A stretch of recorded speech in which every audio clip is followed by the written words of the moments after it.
স্বজনদের সঙ্গে ঈদ আনন্দ ভাগাভাগি করতে বাড়ি ছুটছে রাজধানীবাসী। ঈদে ঘরমুখো মানুষের খবর জানাতে এই মুহূর্তে মহাখালী বাস টার্মিনালে আছেন সহকর্মী দিন মোহাম্মদ সাব্বির। সরাসরি যাচ্ছে তার কাছে। সাব্বির, ঈদ যতই কাছে আসছে রাজধানীর বাস টার্মিনালগুলোতে কিন্তু ততটাই যাত্রী চাপ বাড়ছে। আমরা এই মুহূর্তে অবস্থান করছি রাজধানীর মহাখালী আন্তঃজেলা বাস টার্মিনালে।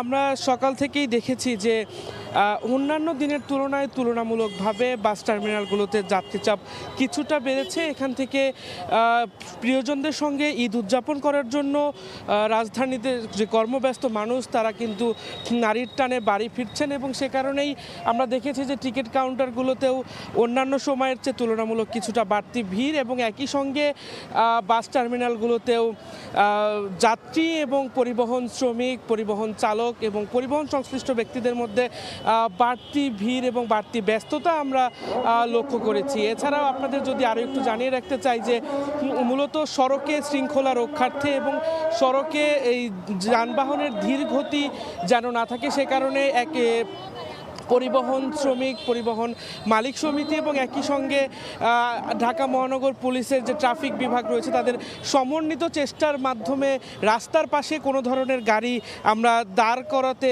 দেখিনি। অর্থাৎ কোনো ধরনের গাড়িকে রাস্তার পাশে দাঁড় করিয়ে কিন্তু কোনো গাড়ি রাস্তার পাশে দাঁড়াচ্ছে না এবং যাত্রী তুলছে না। এছাড়াও আইন শৃঙ্খলা বাহিনীও নিয়োজিত রাখা হয়েছে যাত্রীদের সার্বিক নিরাপত্তা বিধানের জন্য।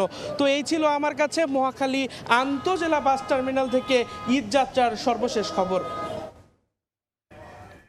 সরাসরি যুক্ত ছিলাম মহাখালী থেকে।